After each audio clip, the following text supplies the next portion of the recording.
Hello everyone. जैसा कि आप सभी जानते हैं कि हम जो है डेली बेस पे द इंडियन एक्सप्रेस की जो इम्पोर्टेंट न्यूज़ होती हैं उनको कवर करते हैं।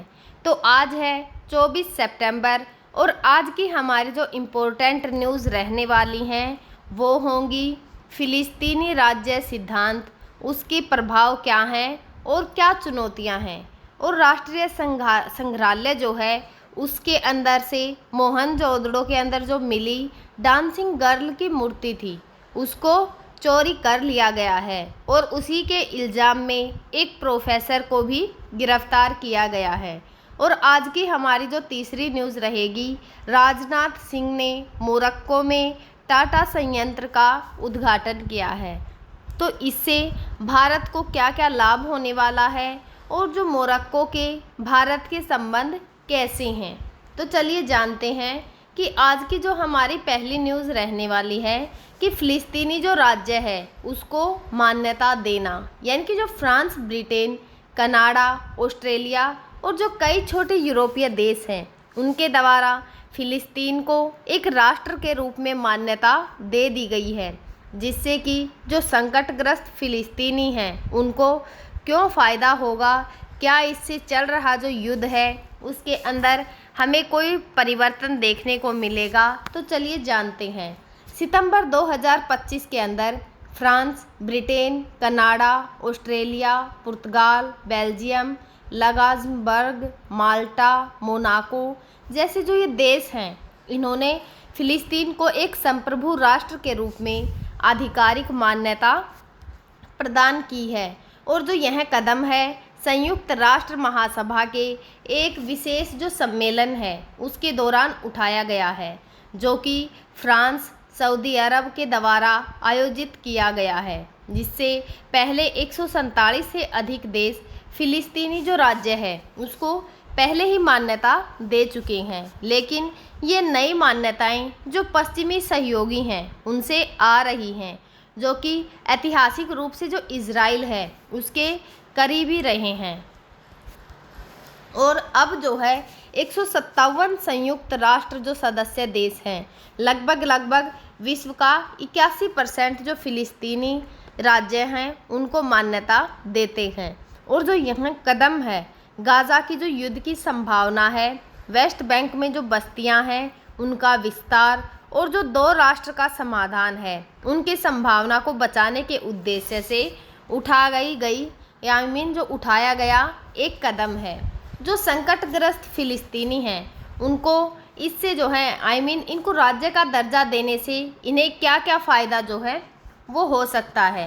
तो जो फ़िलिस्तीनी हैं उनके लिए यह मान्यता मुख्य रूप से जो सिंबॉलिक है, लेकिन इसका जो है लंबे समय तक जो प्रभाव है वो इम्पोर्टेंट हो सकता है। वर्तमान में इज़राइल जो वेस्ट बैंक है और जो गाज़ा है उस पर कब्जा बनाए हुए हैं, इसीलिए जो ज़मीनी हकीकत है वह तुरंत जो है नहीं बदलेगी। जो राजनीतिक मजबूती है कि फ़िलिस्तीनी जो है अब पूर्ण दूतावास जो है खोल सकता है और जो इन देशों में राजदूत हैं उनकी भी नियुक्ति कर सकता है। उदाहरण के लिए जो ब्रिटेन है उसमें फ़िलिस्तीनी जो मिशन है उसको अब फ़िलिस्तीनी राज्य का दूतावास का दर्जा मिल जाएगा, और जिससे ही जो फ़िलिस्तीनी को संयुक्त राष्ट्र है उसमें भी और अधिक अधिकार मिल जाएंगे, जैसे कि जो प्रस्ताव पेश करने और समिति में भाग लेने का अधिकार। हालांकि जो वोटिंग है अभी भी सीमित है। यह जो फ़िलिस्तीनी अधिकारों को अंतर्राष्ट्रीय कानून के तहत मजबूत बनाएगा, जैसे कि जो इंटरनेशनल कोर्ट होते हैं ऑफ जस्टिस जो ICJ है उसमें इज़राइल का जो कब्जा किए हुए खिलाफ जो मुकदमे हैं वो उठाए जा सकते हैं। जो आर्थिक और जो सहायता है उसके अंदर क्या सुधार हो सकता है कि जो मान्यता मिलने के बाद फ़िलिस्तीनी को विश्व बैंक जो IMF है उसका विकास बैंकों में सदस्यता मिलने का रास्ता और अधिक साफ हो सकता है। सहायता अब मानवीय जो सहायता है उसके बजाय राज्य को विकास का जो फंड है उसके रूप में दी जा सकती है, जो कि शिक्षा, स्वास्थ्य और जो बुनियादी ढांचा है उस पर केंद्रित होगी। फ्रांस और जो सऊदी अरब हैं उसने पीए यानी कि जो पैलेस्टाइन अथॉरिटी है उसके अंदर सुधारों के लिए सहायता का वादा भी किया है ताकि गाज़ा का पुनर्निर्माण हो सके। और कानूनी सुरक्षा की बात करें तो जो मान्यता है इससे इजराइल की जो अवैध बस्तियां हैं यानी कि जो सेटलमेंट्स हैं उनको चुनौतियां देना और अधिक आसान हो जाएगा। और मान्यता देने वाले जो देश हैं उनको अब इजराइल के साथ द्विपक्षीय जो समझौते हैं उनकी जो समीक्षा है वो करनी होगी, जैसे कि वेस्ट बैंक से आयोजित जितने भी उत्पाद हैं उन पर प्रतिबंध कि जो ब्रिटेन है उसमें यह पहले से चर्चाओं में जो है बना हुआ है।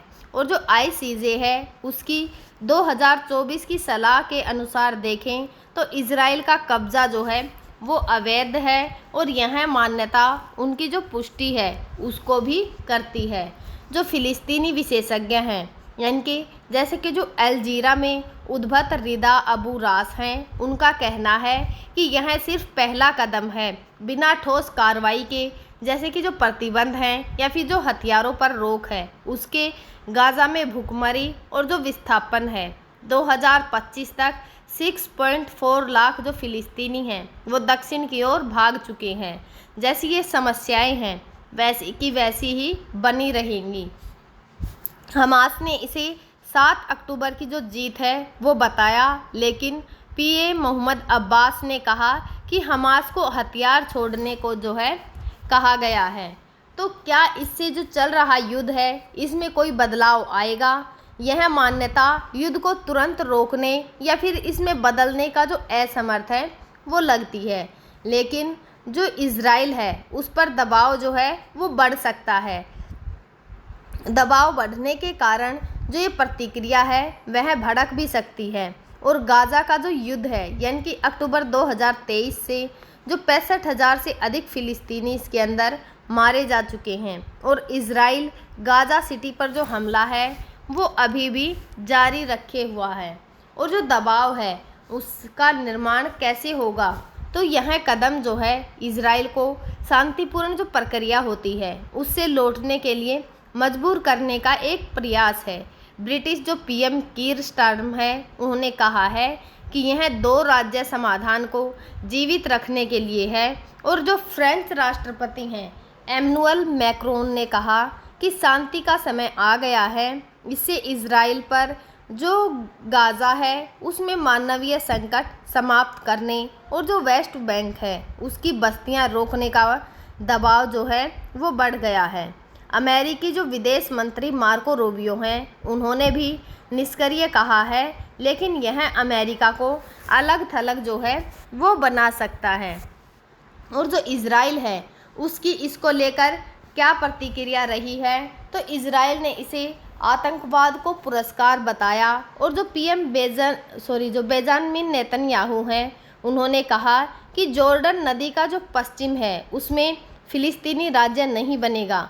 इजराइल की जो सुरक्षा मंत्री इतमार बेन गिविर हैं उन्होंने वेस्ट बैंक के जो हिस्से हैं उनको हड़पने का प्रस्ताव भी दिया है, जो कि 1967 की जो सीमाएं हैं उनको बदल सकता है।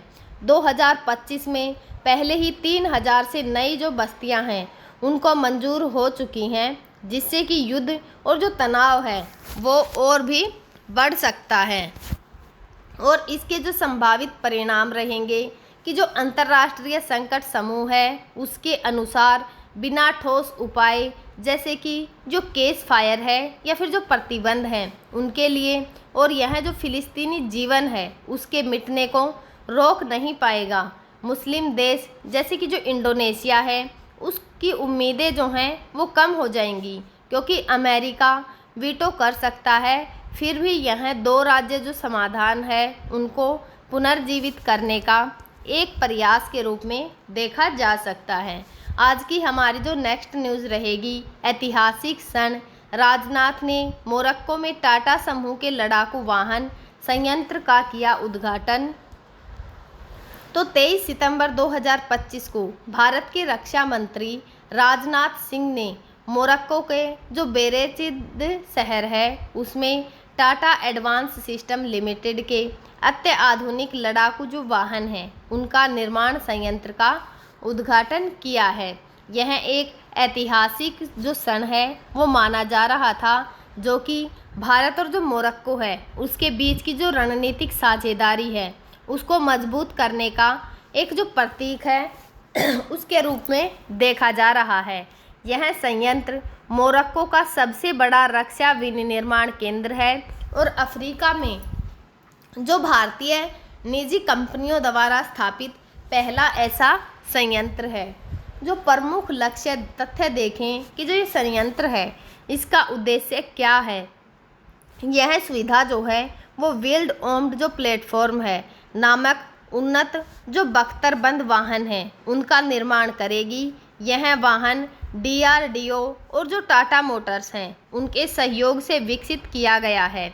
जो मोरक्कन सरकार है उसके साथ अनुबंध के तहत रॉयल मोरक्कन जो आर्मी है उसके अगले महीने से ही यह प्रारंभ जो है यानी कि जो इसकी शुरुआती डिलीवरी होंगी वो स्टार्ट हो जाएंगी, जो कि निर्धारित जो समय है उससे 3 महीने पहले ही होंगी। जो आर्थिक और अगर इसके रणनीतिक महत्व देखें तो इसका जो उद्घाटन हुआ है उस उद्घाटन के दौरान राजनाथ सिंह ने कहा कि जो आत्मनिर्भर भारत की दृष्टि केवल घरेलू ज़रूरतों तक सीमित नहीं है, बल्कि मैक विद जो फेड्स हैं और जो मैक फॉर द वर्ल्ड हैं उनके माध्यम से भारत को वैश्विक रक्षा की जो आपूर्ति करता है उनको बनाने का एक लक्ष्य है। और जो संयंत्र मोरक्को में रोजगारों को बढ़ाएगा और जो वहाँ के स्थानीय उद्योग हैं उनको भी इससे बढ़ावा मिलेगा। शुरुआत में जो अटक हैं यानी कि जो घटक हैं उनका 1/3 हिस्सा स्थानीय स्तर पर जो सोर्स्ड किया जाएगा, जो कि आने वाले जो 50 वर्ष हैं उन तक और बढ़ जाएगा। तो भारत और जो मोरक्को के संबंध हैं वो कैसे हैं। यह उद्घाटन जो है राजनाथ सिंह की 2 दिवसीय जो यात्रा है यात्रा थी 22 से 23 सितंबर का हिस्सा था, जो कि किसी भी भारतीय जो रक्षा मंत्री है उसकी मोरक्को यात्रा का पहला अवसर था। यात्रा के दौरान दोनों देशों ने रक्षा सहयोग पर एक समझौता ज्ञापन पर हस्ताक्षर किए और मोरक्कन जो रक्षा मंत्री हैं अब्देलतिफ लाउडी उनके साथ में द्विपक्षीय जो बैठक है वो भी की थी। और जो ये कदम है भारत की रक्षा निर्यात क्षमता को वैश्विक स्तर पर मजबूत करता है और अफ्रीका महाद्वीप में मेक इन इंडिया की जो पहल है उसको सफलतापूर्वक का एक प्रतीक के रूप में देखा जा रहा है। जो टाटा समूह है उन्होंने पिछले साल सितंबर में मोरक्कन रॉयल जो आर्म्स फोर्सेज है उनके साथ वेब्स के स्थानीय जो उत्पादन है उनके लिए भी समझौता किया था। आज की हमारी जो लास्ट न्यूज़ रहेगी कि राष्ट्रीय संग्रहालय से मोहनजोदड़ो की जो डांसिंग गर्ल की प्रतिवर्ती है यानी कि जो मूर्ति है वह चोरी हो गई है। प्रोफेसर पर जो है इस मामले में मामला भी दर्ज किया गया है। दिल्ली के जो राष्ट्रीय संग्रहालय है उससे मोहनजोदड़ो की जो प्रसिद्ध डांसिंग गर्ल की कांस्य प्रतिमा है उसकी चोरी का मामला सामने आया है। जो यह घटना है वो 22 सितंबर 2025 को उजागर हुई थी, जब संग्रहालय का जो CCTV फुटेज है उसमें एक व्यक्ति को प्रतिमा चुराते हुए कैद किया गया। जांच में पता चला कि जो चोर है वो हरियाणा के एक विश्वविद्यालय के प्रोफेसर हैं, जिन्हें तुरंत ट्रेस कर लिया गया और गिरफ्तार किया गया। चोरी जो की गई ब्रोंज की जो प्रतिमा थी वह भी उसके पास से ही बरामद हो गई। क्या हुआ था या फिर जो घटना है वह किस प्रकार से उसका जो विवरण है उसे देखें तो जो डांसिंग गर्ल है वह सिंधु घाटी सभ्यता लगभग 2500 ईसा पूर्व की एक प्रसिद्ध कांस्य की मूर्ति है, जो कि मोहनजोदड़ो की जो खुदाई 1926 में की गई थी उस दौरान मिली थी। जो मूल मूर्ति संग्रहालय है उसमें यह सुरक्षित है, लेकिन यह चोरी एक उच्च गुणवत्ता वाली जो प्रतिकृति है उसकी थी, जो कि प्रदर्शनकारी के लिए रखी गई थी। और चोर की पहचान जो है किस तरह से की गई। आरोपी जो प्रोफेसर हैं हरियाणा के एक विश्वविद्यालय से जुड़े हुए हैं, जो कि सीसीटीवी जो फुटेज है उसके आधार पर उन्हें जल्दी ही पकड़ लिया गया और प्रारंभिक पूछताछ में उन्होंने कबूल किया है कि उन्होंने इसे शोध उद्देश्य के नाम से जो है वो चुराया था।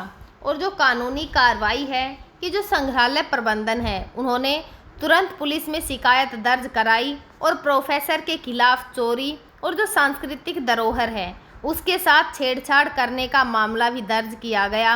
वे पुलिस हिरासत में हैं और आगे की जो जांच है वो जारी है। और जो पृष्ठभूमि देखें डांसिंग गर्ल का क्या महत्व है, यह 10.5 सेंटीमीटर ऊंची कांस्य मूर्ति एक नृत्य करती हुई युवती को दर्शाती है, जो कि सिंधु जो सभ्यता है उसकी कला, शिल्पकला और जो सामाजिक जीवन है उसकी झलक को दिखाती है।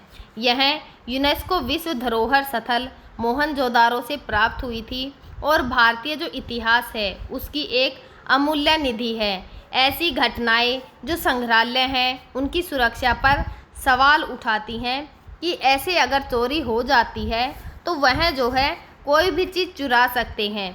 तो इसके लिए जो संग्रहालय हैं उनके अंदर जो सुरक्षा है उसको और अधिक बढ़ाना चाहिए, खासकर जबकि प्रतिकृतियां भी लक्ष्य बन रही हैं। हम जो है आगे भी आप सभी के साथ इसी प्रकार से जो करंट की इम्पोर्टेंट न्यूज़ होंगी उनको आप सभी के साथ शेयर करते रहेंगे। तब तक आप पढ़ते रहिए, खुश रहिए। Thank you.